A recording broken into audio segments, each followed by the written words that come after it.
Hello everyone, అందరికీ నమస్తే అండి. ఈరోజు నేను మార్నింగే లేసాను. ఏంటంటే ఈరోజు మా అయ్యప్ప స్వాములందరికీ భిక్ష పెట్టాను. సో అందుకనే ఎర్లీ మార్నింగ్ లేచి పూజ చేసుకొని ఇంటి ముందు ముగ్గులు వేసుకొని, ఎందుకంటే స్వాములందరూ వస్తారు. మా స్వామి మాత్రం ఇలా వెజిటేబుల్స్ అన్నీ కట్ చేస్తున్నారు. ఎందుకంటే నాకు హెల్ప్ చేసే వాళ్ళు ఎవరు లేరు ఇంట్లో. నార్మల్గా మాల వేసుకోకున్నా కూడా మా స్వామి నాకు వెజిటేబుల్స్ కట్ చేసి ఇస్తాడు ఇంట్లో ఉన్నప్పుడు. లేదా బయటికి వెళ్ళిపోయిందంటే ఇంకా నేను ఒక్కదాన్నే చేసుకుంటా. నార్మల్గా నేను ఇప్పుడైతే అయ్యప్పలకు అందరికీ భిక్ష పెడుతున్నాను కాబట్టి నేను ఒక్కదాన్నే చేస్తున్నా అని చెప్పేసి నాకు హెల్ప్ చేస్తున్నారు మా స్వామి. వెజిటేబుల్స్ అన్నీ కట్ చేసిస్తున్నారు అనమాట. మా స్వామితో పాటు ఇంకా నలుగురు స్వాములు వస్తున్నారు. మొత్తం 5 మందికి భిక్ష పెడుతున్నాను. 41 రోజులు స్వాములందరూ చాలా కఠినమైన దీక్ష పాటిస్తూ ఉంటారు కాబట్టి వాళ్ళు ఆహారం అనేది చాలా నియమంగా పాటిస్తుంటారు. మాంసాహారం, వెల్లుల్లి ఇవన్నీ ఏమి లేకుండా వాళ్ళు భిక్ష అనేది తింటుంటారు కాబట్టి సో మనం కూడా అంతే దేవుడి ప్రతి ఒక్క స్వామిని భగవంతుని రూపంగా భావించి మనం భిక్ష అనేది వడ్డిస్తాం కదా. ఈరోజు అయితే నేను ఒక 5 మంది స్వాములకు భిక్ష అనేది వడ్డిస్తున్నాను అనమాట. సో మా స్వామితో ఉన్న స్వాములు ఇంకా నలుగురు ఉన్నారు. ఆ నలుగురికి నేను భిక్ష అనేది వడ్డిస్తున్నాను ఈరోజు.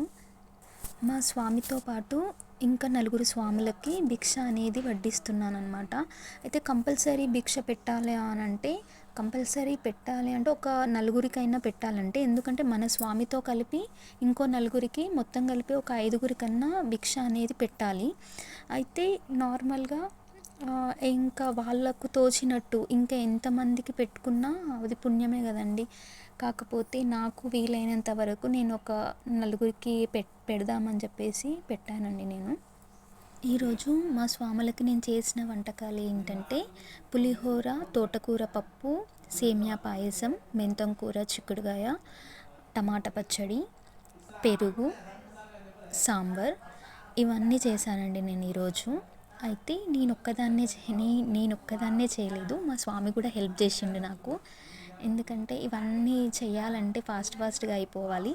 మళ్ళీ స్వాములకి టైం అవుతుంటుంది కాబట్టి మనం తొందరగా చేసుకున్నాను అనమాట. ఒకదాని తర్వాత ఒకటి ఫాస్ట్గా చేసుకున్నాను. మా స్వామి కూడా హెల్ప్ చేస్తారు. నార్మల్గా మాల వేసుకున్నాడనే కాదు, నార్మల్గా కూడా నాకు హెల్ప్ చేస్తాడు మా స్వామి. ఈరోజు స్వాములందరూ నాకైతే చాలా హ్యాపీగా ఉంది. స్వాములందరికీ చాలా వంటలు మాత్రం సూపర్గా అయినాయి అని చెప్పేసి అని అన్నారు. అంతకన్నా ఆనందం ఏముంటుందండి. నార్మల్గా మనము ఏదైనా వంటలు చేస్తున్నప్పుడు కొంచెం టెస్ట్ చేస్తాం మనము, కానీ స్వాములకు చేసేటప్పుడు మనం టెస్ట్ చేయలేం కదా. సో ఫస్ట్ వాళ్ళు అయ్యప్పకి పూజ చేసిన తర్వాత స్వామికి పెట్టిన తర్వాత వాళ్ళు భిక్ష చేస్తారు కదా. సో అందుకని మనం టేస్ట్ చేయలేము. ఉప్పు కారం అనేది కరెక్ట్గా చూసి వేసినాను. నార్మల్గా మనం రోజు వంటలు చేస్తుంటాం కదా, నార్మల్గా ఎంత వేయాలనో అలా వేసి చేసినాను. కానీ సూపర్గా సెట్ అయింది. మా స్వాములందరూ చాలా బాగుంది, వంటలు చాలా బాగా అయినాయి అని చెప్పేసి అని అన్నారనమాట. సో నాకు కూడా చాలా హ్యాపీగా అనిపించింది. ఎందుకంటే మనం వంట చేసినప్పుడు వాళ్ళు హ్యాపీగా కడుపు నిండా తింటే మనకు ఆనందం వేరే ఉంటుంది. నార్మల్గా మాల వేసుకున్నారు అని కాదు, నార్మల్గా అయినా ఇంట్లో మనం వంట చేసే వాళ్ళము మనం తినడం కంటే ముఖ్యం ఫస్ట్ వాళ్ళు తిన్న తర్వాత బాగుంది అని చెప్పి అని అన్నారు అనుకోండి, ఇంకా కొంచెం ఎక్కువ వేయించుకొని తిన్నారనుకోండి, ఆ సాటిస్ఫాక్షనే వేరే ఉంటుంది.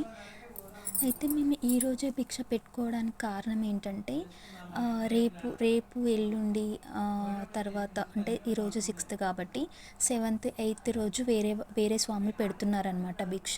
అయితే ఈరోజే పెట్టాలి, ఈరోజే మీరు పెట్టండి అని చెప్పేసి చెప్పారంట మా స్వామికి. సో మార్నింగే మేము ఫాస్ట్గా అనుకొని మేము వెజిటేబుల్స్ అన్నీ తెచ్చుకొని ఫాస్ట్గా చేసినాం అనమాట. అయితే మా స్వామి ఇరుముడి కట్టుకొని వెళ్ళేది 9th వెళ్తున్నాడు. సో 9th ఇంకా ఒక 2 days టైం ఉంది కదా, స్వాములందరికీ భిక్ష పెడితే అయిపోతుంది కదా అని చెప్పేసి అనుకొని స్వాములందరికీ భిక్ష పెట్టామన్నమాట.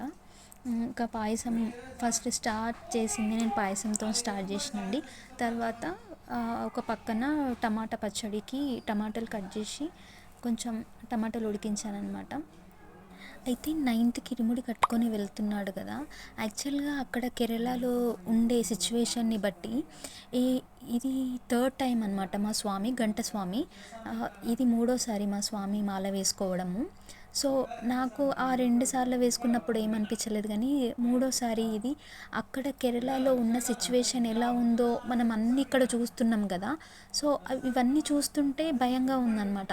అంటే వీళ్ళు వెళ్ళే టైంకి అక్కడ ఎలా ఉంటుందో సిచ్యువేషను. అంటే ఇంకా అందులో ఇది వైరస్ ఒకటి ఉంది కదా. సో వైరస్ ఉంది కాబట్టి ఇంకా కొంచెం భయంగా ఉంది. కాకపోతే వీళ్ళందరూ ఏమనుకున్నారంటే పంబాలో స్నానం చేయకూడదు అని చెప్పేసి అనుకున్నారంట. మేబీ అక్కడికి వెళ్ళిన తర్వాత ఎలా ఉంటుందో అయితే మీరు ఇది ఒకటి అబ్జర్వ్ చేశారండి ఎప్పుడైనా. మనము ఏదైనా స్వామికి చేసేటప్పుడు అంటే దీపం వెలిగించినప్పుడు మనం ఏదైనా ప్రసాదం చేసినా కూడా అది చాలా టేస్ట్గా అవుతుంది. అదే మనం మన కోసం చేసుకుంటాము, వెల్లుల్లి వేసి అది వేసి ఇది వేసి ఏది వేసినా కూడా అది అంత ఒక్కొక్కసారి అలా పాడైతుంటుంది అనమాట.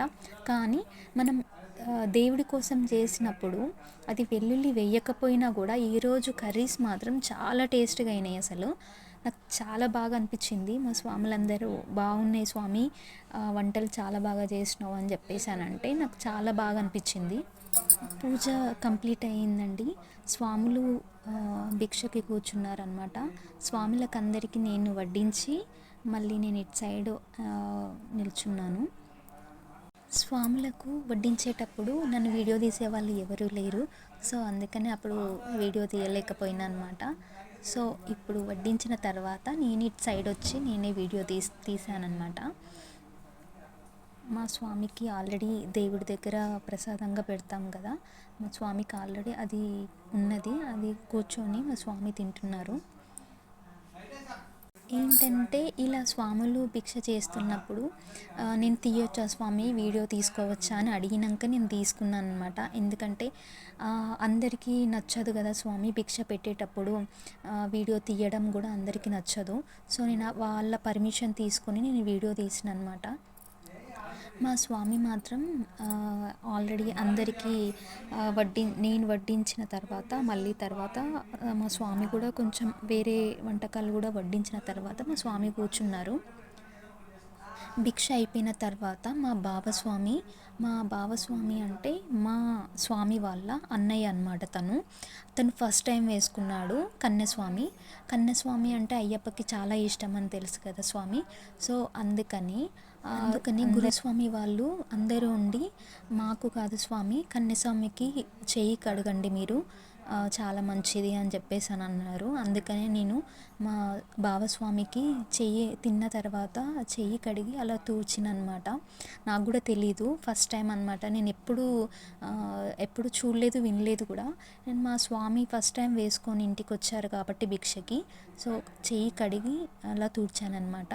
ఇంకా స్వాములందరూ భిక్ష అయిపోయిన తర్వాత వెళ్ళిపోయేటప్పుడు వాళ్ళకి చివరగా మా ఇంటికి వచ్చిన స్వాములకు భిక్ష పెట్టిన తర్వాత తాంబూలం ఇచ్చి వాళ్ళ ఆశీర్వాదం తీసుకొని పంపిస్తున్నామన్నమాట. మా బావస్వామి కన్యస్వామి,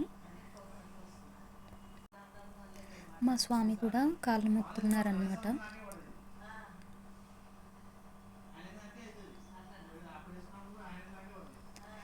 తర్వాత మా స్వామితో పాటు ఉండే స్వాములు అన్నమాట వీళ్ళు ఇద్దరు, గురుస్వామి.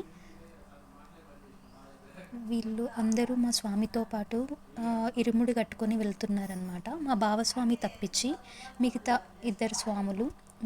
ముగ్గురు స్వాములు ఇరుముడి కట్టుకొని ఒకేసారి వెళ్తారు. తను గురుస్వామి అన్నమాట.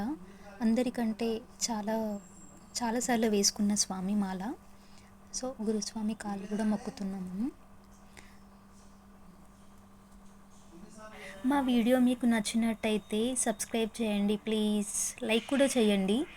మీరు అందరూ వీడియో చూస్తున్నారు కదా స్వామి, ఇంతమంది వ్యూస్ చూస్తున్నారు, అర్థమవుతుంది ఎంతమంది చూస్తున్నారు. కానీ సబ్స్క్రైబ్ చేయకుండా లైక్ చేయకుండా అట్లా వెళ్ళిపోతే మాకు ఎలా ఉంటుంది? సబ్స్క్రైబ్ చేయండి, లైక్ చేయండి ఫ్రెండ్స్. స్వామియే శరణమయ్యప్ప, హరిహర సుతనే శరణమయ్యప్ప.